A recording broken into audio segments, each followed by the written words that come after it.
Very good morning everyone. সকলকে শুভ শারদীয়ার প্রীতি আর অনেক অনেক শুভেচ্ছা। বড়দের আমার প্রণাম ও ছোটদের আমার ভালোবাসা জানাই। আজকে 6 অক্টোবর।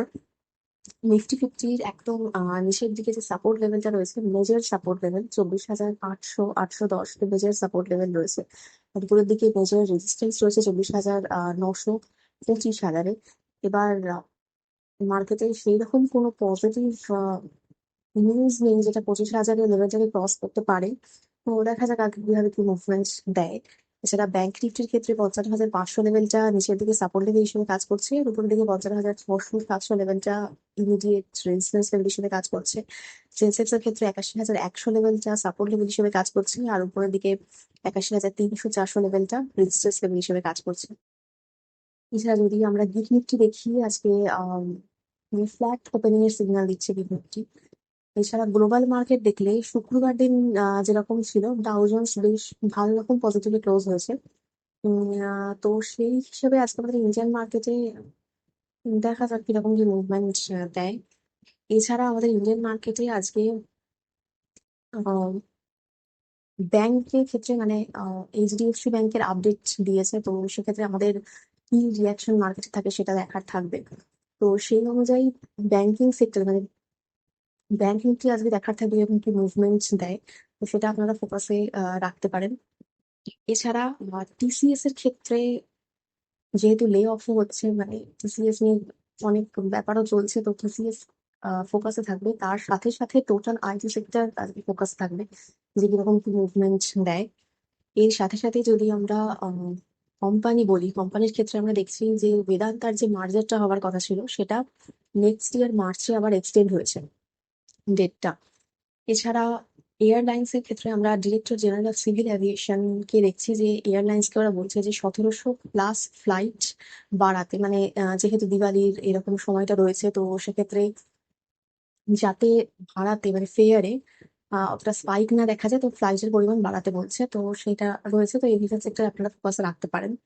এছাড়া ডিমার্টের ক্ষেত্রে কোয়ার্টার 2 এর আপডেট আমরা দেখছি, ওদের রেভিনিউ ফ্রম অপারেশন ক্ষেত্রে আমরা দেখছি যে 16,219 কোটির প্রফিট রয়েছে, ইয়ার অন ইয়ার 15% বেড়েছে। তো আজকে দেখা যাক মার্কেট কি রিয়াকশন দেয় এটার ক্ষেত্রে। আর স্টোর্স এর ক্ষেত্রে যদি আমরা দেখি 432টা স্টোর্স মানে প্রেজেন্টলি রয়েছে।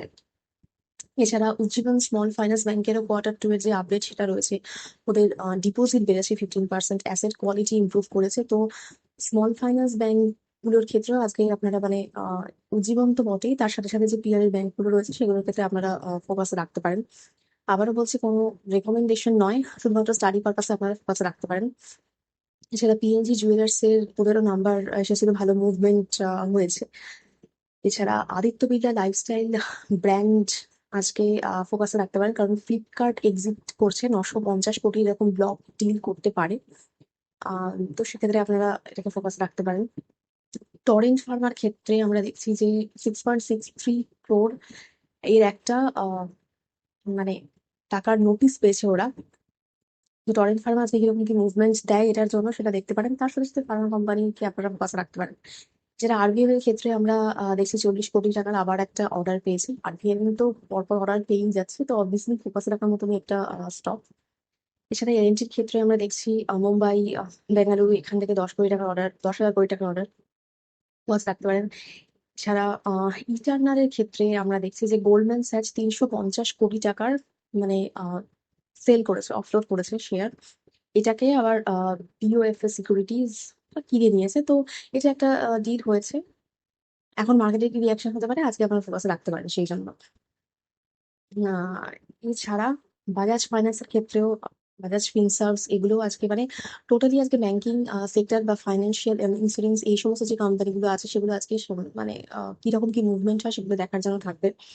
এছাড়া জেফারিজের একটা রিপোর্টে বলছে যে যেহেতু উইকলি এক্সপায়ারি তার জন্য সেবি আর কি কনসালটেশন পেপার জমা দিতে চলেছে, সেটা চেঞ্জ হয়ে যদি ফোর্টনাইট এক্সপায়ারি হয়ে যায় বা মান্থলি এক্সপায়ারি হয়ে যায়, সেক্ষেত্রে মানে ইম্প্যাক্ট তো অবশ্যই নেগেটিভ। যাই হয়ে যাক না কেন ইম্প্যাক্ট টোটালি নেগেটিভ থাকবে। তো সেক্ষেত্রে জেফারিজ আর কি 4টে সিনারিও দিয়েছে, এখানে যাই মানে যাই বলুন না কেন ইম্প্যাক্ট নেগেটিভ থাকবে। তো সেক্ষেত্রে বিএসি তারপর বিভিন্ন ব্রোকারেজ যে কোম্পানিগুলো সেগুলো অবশ্যই ফোকাসে থাকবে, কারণ ভলিউম যদি উইকলি এক্সপায়ারি একদমই চলে যায়, সেটা ফোর্টনাইটলি ভাবে মান্থলি এক্সপায়ারিতে কনভার্ট হয়ে যায়, ভলিউম ট্রেডিং এর ভলিউম কমে যাচ্ছে, ফলে যে প্ল্যাটফর্মগুলো রয়েছে যেমন বিএসসি, এইগুলো সিডিএস এর একটা এফেক্ট নয়, ডিরেক্টলি নয়, কিন্তু ইনডাইরেক্টলি এফেক্ট পড়ে। বিএসসির ক্ষেত্রে আমরা এফেক্ট দেখবো, তো অবশ্যই এটাকে ফোকাসে রেখে আপনারা স্টাডি করতে পারেন। যারা টাটা ক্যাপিটালের আইপিও মানে এসেছে আর কি, তো সেক্ষেত্রে জাস্ট ইনফরমেশন আপনারা দেখতে পারেন। সেটা নেটওয়ার্ক টেকনোলজি আপনাদের ফোকাসে থাকবে, ওলা থাকবে ফোকাসে আজকের জন্য। বাজাজ হাউজিং ফাইন্যান্সিয়াল সার্ভিস, তাদের ক্ষেত্রেও আমরা দেখলাম যেটা আপডেট রয়েছে, তাদের এসেট আন্ডার ম্যানেজমেন্ট 24% রয়েছে, ভালো মোটামুটি। তো এগুলো আপনারা আজকে ফোকাসে রাখতে পারেন। তো এই রয়েছে আজকের নিউজ। সেই রকম ভাবে পজিটিভ, মানে খুব পজিটিভ কোনো নিউজ নয় যে 25,000 লেভেলকে ভাঙতে পারে, তবে দেখা যাক। 24,900-তে ভালো রকম রেজিস্ট্যান্স রয়েছে, আজকে মার্কেট উপরের দিকে না নিচের দিকে যায় সেটা দেখার থাকবে। তো এইখানে আমি আজকে ভিডিও শেষ করছি। প্লিজ আমার এই ভিডিওটির উপর ডিপেন্ড করে কোনো ইনভেস্টমেন্ট করবেন না, আমি কোনো সেবি রেজিস্টার্ড অ্যানালিস্ট বা অ্যাডভাইজার নই, শুধুমাত্র এডুকেশন পারপাসে ভিডিও করা। দেখা হচ্ছে নেক্সট ভিডিওতে।